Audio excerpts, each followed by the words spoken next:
बिस्मिल्लाहिर्रहमानिर्रहीम, अस्सलाम वालेकुम। चंद दिन पहले हकीकत टीवी ने आपको एक वीडियो बनाकर दी थी कि अफ़गानिस्तान में मौजूद आखिरी यहूदी को भी इसराइल वापस बुला लिया गया है। आपकी स्क्रीन पर ये वीडियो का टिकर भी चल रहा है। आप लोगों ने देखी, आपको बताया कि जब भी कोई बड़ा वाक़या होने वाला होता है उससे पहले पहले वो जगह खाली करवा ली जाती है। अब आप ये देखिए कि अफगानिस्तान में तो जो होने वाला है सो होने वाला है, लेकिन ईरान की एटमी तनसीबात पर एक साइबर हमला होता है जिसके नतीजे में एक बहुत बड़ा हमला और उसके बाद ब्लैकआउट हो जाता है।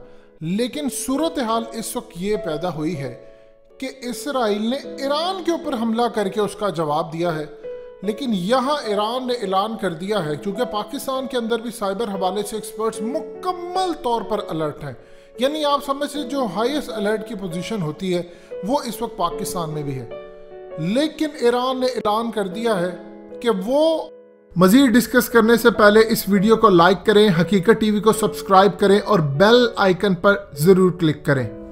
इसराइल पर हमला करेगा, उसको जवाब देगा, लेकिन इस दफा डिफरेंट सिनेरियो है। देखिए, पिछली दफा जब जनरल कासिम का मामला हुआ था तो अफगान तालिबान के पास गए थे ईरान के लोग और उनको कहा था कि आप हमारी मदद करें, और माइकल डी एंड्रिया को मारने में उन्होंने मदद मांगी। लेकिन इंटरेस्टिंग सूरत हाल ये है कि उसकी इंटेलिजेंस मालूमात रूस के पास भी थी। रूस ने शेयर की, ईरान ने उनसे जाकर कमिटमेंट की और अफगान तालिबान ने उनको एग्जीक्यूट करके मारा। लेकिन मज़े की बात है, अफगान तालिबान ने क्लेम नहीं किया, उन्हीं के इलाके में गिरा। वीडियो भी उन्होंने जारी की, डाटा भी सारा उन्होंने दिया, लेकिन उन्होंने कभी ऐलान नहीं किया कि हमने मारा। उसके बाद अमेरिका ने कहा क्रैश हुआ, सब खामोश रहे, ईरान ने अपना बदला भी ले लिया। लेकिन सूरत हाल क्या पैदा होती है वो है सही सबसे ज़्यादा इंटरेस्टिंग, कि अब अफगान तालिबान की बजाय इस दफ़ा मदद तलब की जाएगी ईरान की जानिब से चाइना के थ्रू। यानी वो चाइना से मदद मांगने जा रहे हैं कि आप हमारी मदद करें, क्योंकि अफगानिस्तान के अंदर इस वक्त अगर इसराइली जो मौजूद है तो वो या तो ब्लैक वाटर के भेस में है, या अमरीकी फौजियों के भेस में है, या वो कहीं कोई दाढ़ी रख के बैठा हुआ है, कहीं कोई पगड़ी लगाकर, या मुसलमानों के भेस में है, या वो दाइश में है। तो लिहाजा ओपनली वहाँ पर कोई इनका बड़े लेवल का बंदा मौजूद नहीं है। इस तरह इस सूरत हाल के अंदर वो मदद चाह रहे हैं। एक तो वो आप जानते हैं हिजबुल्लाह को यूज़ करेंगे, शाम के अंदर प्रॉक्सी है उनकी, वो लिबनान के थ्रू करेंगे, वो शाम में, और बाकी इराक और दूसरी तीसरी जगह पर। लेकिन उन्होंने इस दफ़ा काम ये करना है कि उन्होंने इसका जवाब देना है साइबर हमला या कुछ करके। देखिए, सबसे ज़्यादा इंटरेस्टिंग सूरत हाल है कि पिछली दफ़ा जब 2010 में एक हमला हुआ था तो उसका जवाब उन्होंने इस तरह दिया था कि अमेरिका का एक ड्रोन उन्होंने उतार लिया था, और ड्रोन बनाने वाली कंपनी के ऊपर पूरी दुनिया में काफ़ी हद तक बिजनेस ना मिलने का मामला सामने आया। जब उन्होंने ये सूरत हाल देखी कि जब ये सिक्योरिटी नहीं प्रोवाइड कर सकते, ईरान जैसा मुल्क उनका ड्रोन उतार सकता है, तो फिर बाकी सूरत हाल क्या बचती है। आज सी बात है, उसी साल पाकिस्तान में एबटाबाद का ऑपरेशन हुआ तो लहदा भी हुई। ये देखिए, तुम्हारे यहाँ पर अमरीकी मारकर चले जाते हैं, जो कि एक बहुत बड़ा ड्रामा भी था, लेकिन ईरान को देख लो कि उन्होंने उतार लिया उनका ड्रोन। लिहाजा इस पूरी सूरत हाल में उनको अच्छा खासा नुकसान भी उठाना पड़ा। ये ईरान ने जवाब दिया था और काफ़ी हद तक। लिहाजा इस सूरत हाल के अंदर इस दफ़ा वो मदद चाह रहे हैं चाइना की।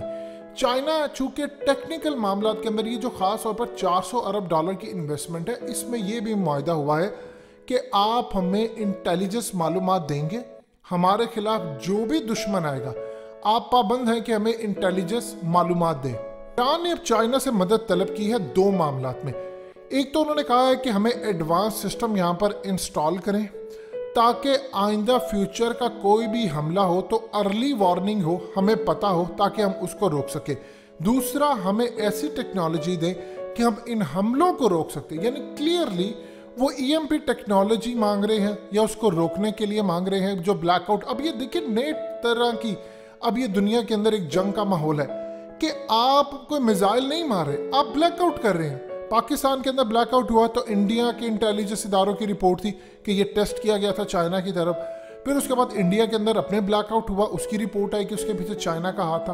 फिर ईरान में ब्लैकआउट हुआ, वेनेजुएला में हुआ, इसी तरह दीगर ममालिक में हुए।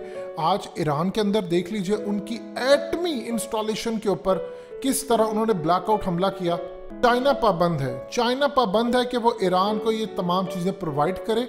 और इस पूरी सूरत हाल के अंदर जो सबसे ज़्यादा मामला ख़राब होने जा रहे हैं उसको ज़रा आपने समझना है, ये है कि चाइना और इसराइल आमने सामने आएंगे। देखिए, जब बिल क्लिंटन का मामला हुआ था तो उस वक्त सूरत हाल इतनी ज़्यादा ख़तरनाक थी कि वाइट हाउस के अंदर 5 साल इसराइल ने अमरीकियों को घुसने नहीं दिया सेंसिटिव जगहों पर। जब उनको ये पता चला कि वहाँ पर एक बहुत बड़ा नेटवर्क कायम हुआ है इसराइल का, उसी को लाने के लिए तो तमाम ये मोनिका और बिल क्लिंटन का स्कैंडल सामने लेकर आए थे। लिहाजा आप उनकी अप्रोच देख लें कि किस लेवल पर काम हुआ। अब सूरत हाल क्या है? अब सूरत हाल ये है, जो भी इनके खिलाफ जाएगा, चाहे पाकिस्तान हो चाइना हो, ये उसको छोड़ेंगे नहीं। तो लिहाजा ये क्या कर सकते हैं, इन्होंने काम अब ये करना है कि चाइना उनकी मदद करेगा तो आपको हकीकत टीवी की वो बात याद आएगी कि अगली जो बड़ी जंग है उसमें चाइना और इसराइल ने आमने सामने होना है। देखिए, इस वक्त चाइना और इंडिया की लड़ाई जो होने जा रही है या पाकिस्तान इंडिया की लड़ाई, तो इंडिया का तो पार्टनर है इसराइल। इसराइल तो कभी नहीं चाहेगा कि पाकिस्तान और चाइना जीते, और इसराइल मुस्तकबिल के अंदर कभी भी नहीं चाहेगा कि अमेरिका के तबाह होने के बाद चाइना सुपर पावर बने। लिहाजा इसराइल और चाइना, अब ये सूरत हाल है। दूसरी जानिब चाइना इनको मदद देने जा रहा है। चाइना इस बात को क्लियरली बता भी चुका है कि अगर लेट से इसराइल की मदद अमेरिका कर सकता है तो हम ईरान की मदद क्यों ना करें। अब इसराइल को खटकती है ये बात, ये 400 अरब डॉलर की इन्वेस्टमेंट की। लिहाजा इस पूरी सूरत हाल के अंदर चाइना टेक्निकल इंटेलिजेंस मालूमात देगा, उसको एग्जीक्यूट कैसे करना है ये ईरान को वो बताएगा और ईरान इसका जवाब देगा। चाहे वो साइबर हमला हो, किसी को मारना हो, किसी की इंटेलिजेंस मालूमात हो, लेकिन ईरान अब इस पर पूरी कारकर्दगी दिखाएगा। जब ये हमला होगा तो एक बात याद रखिएगा, उसके बाद इसराइल चुप नहीं बैठेगा। आप अगर गौर करते जाए तो आहिस्ता आहिस्ता पूरी दुनिया के अंदर अजीबोगरीब इवेंट्स हो रहे हैं। आप ग्रीस को देख लें, वो तुर्की के साथ लड़ा है। आप पाकिस्तान को देख लें, वो इंडिया के साथ इंगेज है। चाइना, साउथ चाइना सी, ताइवान, फिर उसके बाद इंडिया के साथ इंगेज है। इसराइल ईरान के साथ इंगेज है। अमेरिका की सूरत हाल आप जानते हैं, अरब ममालिक वैसे इस वक्त, और उसके अलावा अब यूक्रेन और रूस, यानी पूरी दुनिया के अंदर एक अजीबो गरीब लहर उठी हुई है।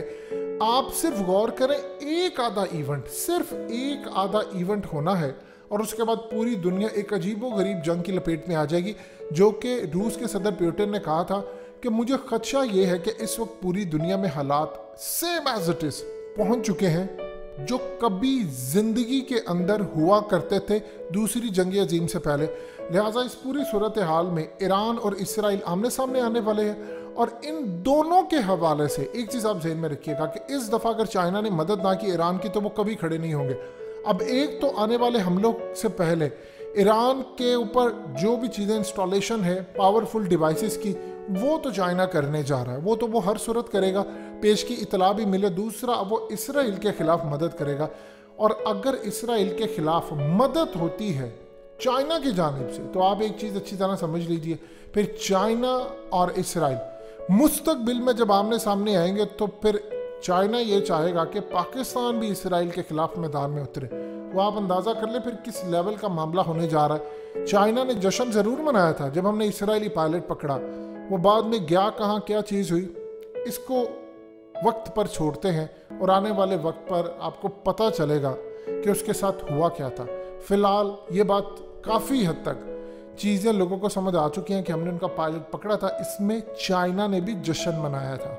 दोस्तों, हकीकत टीवी को सब्सक्राइब करना मत भूलिए, वीडियो को लाइक करें, शेयर करें और कमेंट सेक्शन में अपनी राय का इजहार ज़रूर करें।